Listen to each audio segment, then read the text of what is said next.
इस प्रतिमा की निर्माण गाथा में ही एक भारत श्रेष्ठ भारत की भावना का प्रतिबिंब है। इसके निर्माण के लिए देश के कोने कोने से किसानों ने खेती के औजार दिए, लौह पुरुष की प्रतिमा के लिए लोहा दिया, देश के कोने कोने से मिट्टी लाकर यहां वॉल ऑफ यूनिटी का निर्माण हुआ। ये कितनी बड़ी प्रेरणा है। इसी प्रेरणा से ओतप्रोत करोड़ों की संख्या में देशवासी इस आयोजन से जुड़े हुए हैं। लाखों लोग देश भर में रन फॉर यूनिटी में हिस्सा ले रहे हैं। एकता के लिए दौड़, लाखों लोग सांस्कृतिक कार्यक्रमों के जरिए इसका हिस्सा बन रहे हैं। जब हम देश में एकता का ये प्रवाह देखते हैं, जब 140 करोड़ भारतीयों में एकजुटता के ये भाव देखते हैं, तो ऐसा लगता है जैसे सरदार साहब के आदर्श ही एक भारत श्रेष्ठ भारत का संकल्प बनकर हमारे भीतर दौड़ रहे हैं। मैं इस पावन अवसर पर सरदार वल्लभ भाई पटेल के चरणों में नमन करता हूं। मैं सभी देशवासियों को राष्ट्रीय एकता दिवस की अनेक अनेक शुभकामनाएं देता हूं। मेरे परिवारजनों, आने वाले 25 साल भारत के लिए इस शताब्दी के सबसे महत्वपूर्ण 25 साल है। इन 25 वर्षों में हमें अपने इस भारत को समृद्ध बनाना है, हमारे भारत को विकसित बनाना है। आजादी के पहले 25 साल का एक ऐसा कालखंड आया था पिछली शताब्दी में, जिसमें हर देशवासी ने स्वतंत्र भारत के लिए खुद को खपा दिया था। अब समृद्ध भारत के लिए वैसे ही अगले 25 वर्ष का अमृतकाल हमारे सामने आया है, अवसर बन के आया है। हमें सरदार पटेल की प्रेरणा से हर लक्ष्य को हासिल करना है। आज पूरी दुनिया भारत को देख रही है। आज भारत उपलब्धियों के नए शिखर पर है। G20 में भारत के सामर्थ्य को देखकर दुनिया हैरान हो गई है। हमें गर्व है कि हम विश्व के सबसे बड़े लोकतंत्र की साख को नई ऊंचाई पर ले जा रहे हैं। हमें गर्व है कि अनेक वैश्विक संकटों के बीच हमारी सीमाएं सुरक्षित है। हमें गर्व है कि अगले कुछ वर्षों में हम दुनिया की तीसरी सबसे बड़ी आर्थिक शक्ति बनने जा रहे हैं। हमें गर्व है कि आज भारत चांद पर वहां पहुंचा है जहां दुनिया का कोई देश नहीं पहुंच पाया। हमें गर्व है कि आज भारत तेजस फाइटर प्लेन से लेकर आईएनएस विक्रांत तक खुद बना रहा है। हमें गर्व है कि आज भारत हमारे प्रोफेशनल्स दुनिया की अरबों खरबों डॉलर की कंपनियों को चला रहे हैं, नेतृत्व कर रहे हैं। हमें गर्व है कि आज दुनिया के बड़े बड़े स्पोर्ट्स इवेंट्स में तिरंगे की शान लगातार बढ़ रही है। हमें गर्व है कि देश के युवा बेटे बेटियां रिकॉर्ड संख्या में मेडल्स जीत रहे हैं। साथियों, इस अमृत काल में भारत ने गुलामी की मानसिकता को त्याग कर आगे बढ़ने का संकल्प लिया है। हम विकास भी कर रहे हैं और अपनी विरासत का संरक्षण भी कर रहे हैं। भारत ने अपनी नौसेना के ध्वज पर लगे गुलामी के निशान को हटा दिया है। गुलामी के दौर में बनाए गए जरूरी कानूनों को भी हटाया जा रहा है। आईपीसी की जगह भी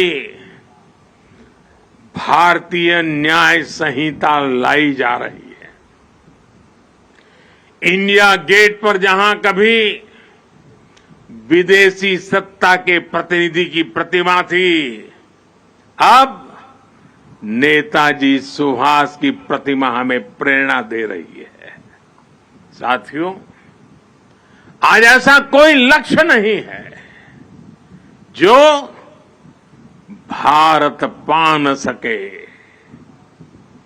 ऐसा कोई संकल्प नहीं है जो हम भारतवासी मिलकर सिद्ध ना कर सके। बीते 9 वर्षों में देश ने देखा है कि जब सबका प्रयास होता है तो असंभव कुछ भी नहीं होता है। किसने सोचा था कि कभी कश्मीर आर्टिकल 370 से मुक्त भी हो सकता है, लेकिन आज कश्मीर और देश के बीच आर्टिकल 370 की वो दीवार गिर चुकी है। सरदार साहब जहां भी होंगे सबसे ज्यादा प्रसन्नता अनुभव करते होंगे और हम सबको आशीर्वाद देते होंगे। आज कश्मीर के मेरे भाई बहन आतंकवाद के साए से बाहर आकर खुली हवा में सांस ले रहे हैं, देश के विकास में कदम से कदम मिलाकर चल रहे हैं। यहां जो मेरे एक तरफ सरदार सरोवर बांध है, वो भी 5-6 दशक से लटका हुआ था। सबके प्रयास से इस बांध का काम भी बीते कुछ ही वर्षों में पूरा हुआ है। साथियों, संकल्प से सिद्धि का एक बहुत बड़ा उदाहरण हमारा ये एकता नगर भी है। 10-15 वर्ष पहले किसी ने सोचा भी नहीं था कि केवड़िया इतना बदल जाएगा। आज एकता नगर की पहचान ग्लोबल ग्रीन सिटी के तौर पर हो रही है। यही वो शहर है जहां से दुनिया भर के देशों का ध्यान खींचने वाले मिशन लाइफ की शुरुआत हुई थी। जब भी मैं यहां आता हूं, इसका आकर्षण और बढ़ा हुआ दिखता हूं। रिवर राफ्टिंग, एकता क्रूज, एकता नर्सरी, एकता मॉल, आरोग्य वन, कैक्टस और बटरफ्लाई गार्डन, जंगल सफारी, मियावाकी फॉरेस्ट, मेज गार्डन, यहां पर्यटकों को बहुत आकर्षित कर रहे हैं। पिछले 6 महीने में ही यहां 1.5 लाख से ज्यादा पेड़ लगाए गए हैं। सोलर पावर जनरेशन में, सिटी गैस डिस्ट्रीब्यूशन में भी एकता नगर बहुत आगे चल रहा है। आज यहां एक स्पेशल हेरिटेज ट्रेन का एक नया आकर्षण भी जुड़ने जा रहा है। एकता नगर स्टेशन और अहमदाबाद के बीच चलने वाली इस ट्रेन में हमारी विरासत की झलक भी है और आधुनिक सुविधाएं भी है। इसके इंजन को स्टीम इंजन का लुक दिया गया है, लेकिन ये चलेगी बिजली से। एकता नगर में इको फ्रेंडली ट्रांसपोर्ट की व्यवस्था भी की गई है।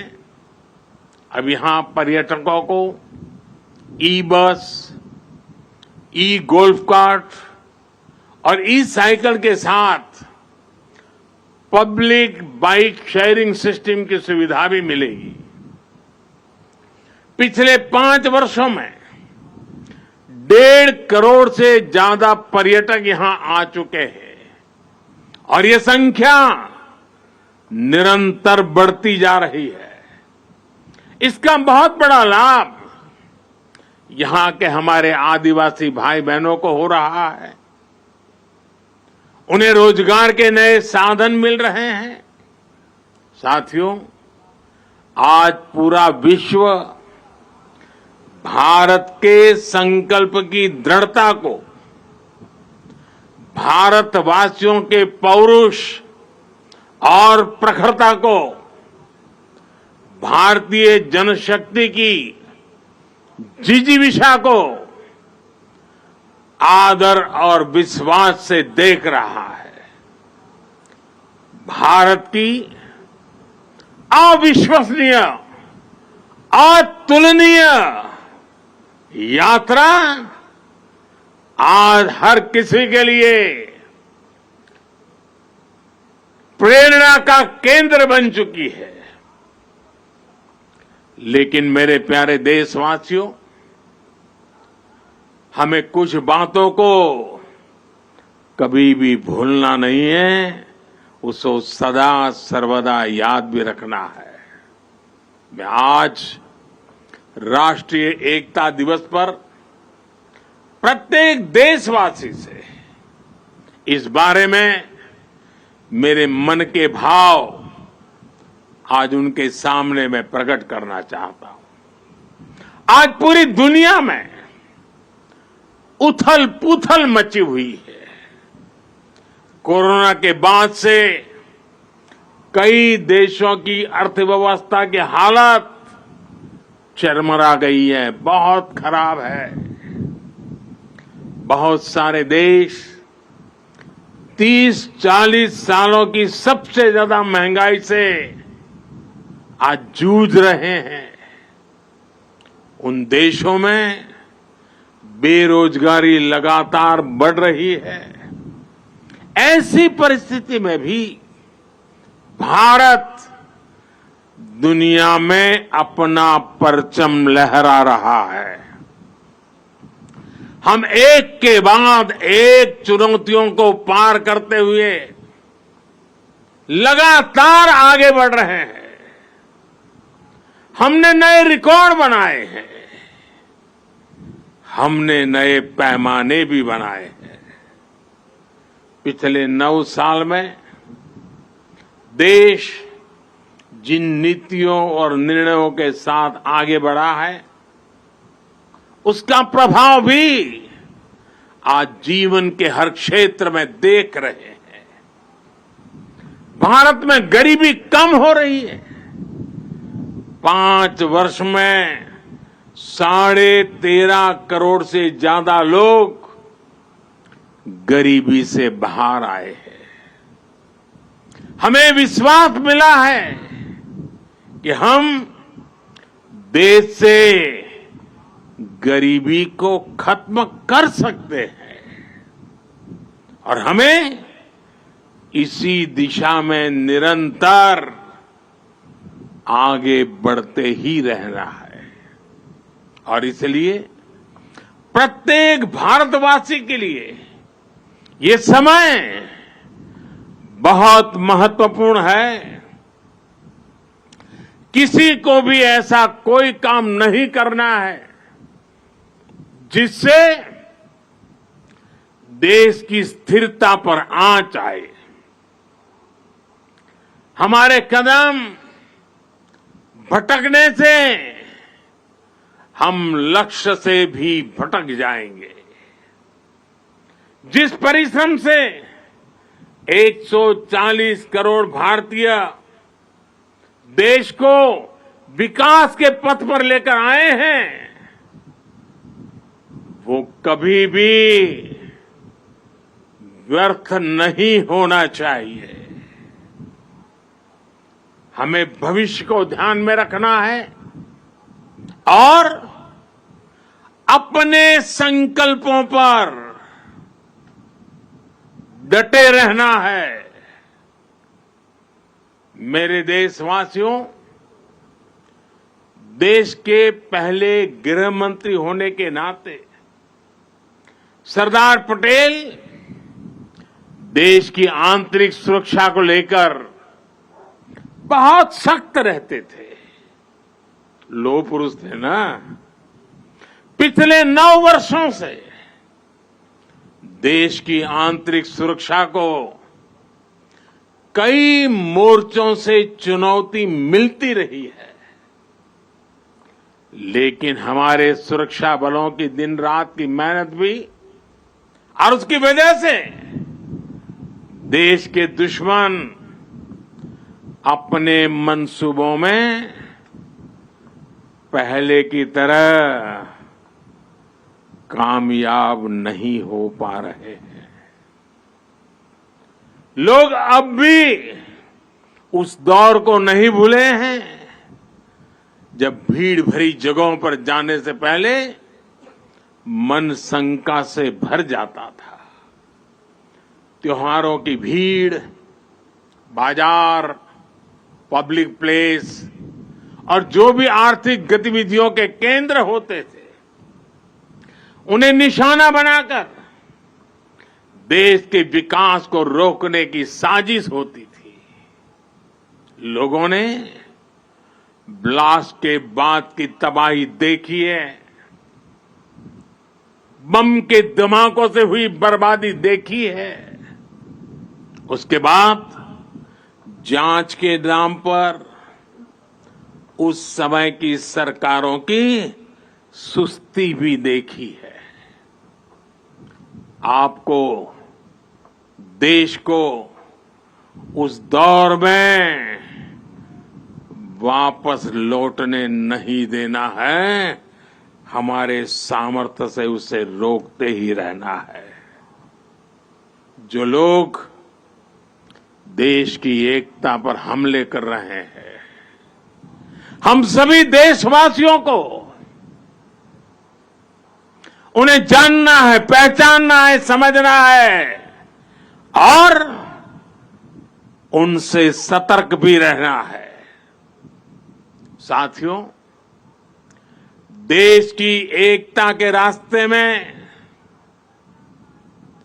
हमारी विकास यात्रा में सबसे बड़ी रुकावट है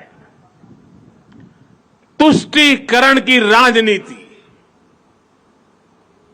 भारत के बीते कई दशक साक्षी हैं कि तुष्टीकरण करने वालों को आतंकवाद उसकी भयानकता, उसकी विकरालता कभी दिखाई नहीं देता। तुष्टीकरण करने वालों को मानवता के दुश्मनों के साथ खड़े होने में संकोच नहीं हो रहा है। वो आतंकी गतिविधियों की जांच में कोताही करते हैं, वो देश विरोधी तत्व पर सख्ती करने से बचते हैं। तुष्टीकरण की सोच इतनी खतरनाक है कि वो आतंकियों को बचाने के लिए अदालत तक पहुंच जाती है। ऐसी सोच से किसी समाज का भला नहीं हो सकता, इससे कभी देश का भी भला नहीं हो सकता। एकता को खतरे में डालने वाली ऐसी सोच से हर पल, हर समय देश के हर कोने में हर देशवासी को सावधान रहना ही है। मेरे प्यारे देशवासियों, अभी देश में चुनाव का भी माहौल बना हुआ है। राज्यों में चुनाव की प्रक्रिया चल ही रही है और अगले साल लोकसभा के भी चुनाव होने वाले हैं।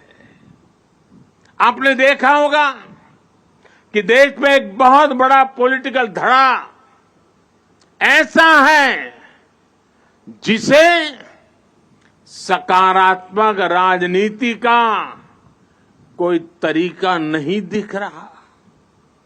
दुर्भाग्य से ये पॉलिटिकल धड़ा ऐसे ऐसे हथकंडों को अपना रहा है जो समाज और देश के खिलाफ है। ये धड़ा अपने स्वार्थ के लिए देश की एकता अगर टूटती भी है तो उनके लिए उनका स्वार्थ सर्वोपरि है। इसलिए इन चुनौतियों के बीच आप, मेरे देशवासी, जनता जनार्दन, आपकी भूमिका बहुत महत्वपूर्ण हो गई है। ये लोग देश की एकजुटता पर चोट करके अपना राजनीतिक हित साधना चाहते हैं। देश इनसे सतर्क रहेगा तभी विकास के अपने लक्ष्यों को प्राप्त कर पाएगा। हमें विकसित भारत का लक्ष्य हासिल करने के लिए देश की एकता बनाए रखने का प्रयास एक पल भी छोड़ना नहीं है, एक कदम भी पीछे रहना नहीं है। हमें निरंतर एकता के मंत्रों को जीना है। एकता को साकार करने के लिए हमें अपना निरंतर योगदान देना है। हम जिस भी क्षेत्र में हो, हमें उसमें अपना 100% देना है। आने वाली पीढ़ियों को बेहतर भविष्य देने का केवल यह उत्तम से उत्तम मार्ग है और यही सरदार साहब की हम सभी से अपेक्षा है। साथियों, आज से MyGov पर सरदार साहब से जुड़ी एक राष्ट्रीय प्रतियोगिता भी शुरू हो रही है। सरदार साहब क्विज के माध्यम से देश के युवाओं को उन्हें जानने का और मौका मिलेगा। मेरे परिवारजनों, आज का भारत नया भारत है। हर भारतवासी आज असीम आत्मविश्वास से भरा हुआ है। हमें सुनिश्चित करना है कि आत्मविश्वास बना भी रहे और देश बढ़ता भी रहे, ये भाव बना रहे, ये भव्यता बनी रहे। इसी के साथ मैं एक बार फिर आदरणीय सरदार पटेल को 140 करोड़ देशवासियों की तरफ से विनम्र श्रद्धांजलि देता हूं। हम सब राष्ट्रीय एकता के इस राष्ट्र उत्सव को पूरे उत्साह से मनाएं, जीवन में एकता के मंत्र को जीने की आदत बनाएं, जीवन को हर पल एकता के लिए समर्पित करते रहे। इसी कामना के साथ एक बार फिर आप सभी को ढेर सारी बधाई। भारत माता की, भारत माता की, भारत माता की। बहुत बहुत धन्यवाद। धन्यवाद माननीय प्रधानमंत्री।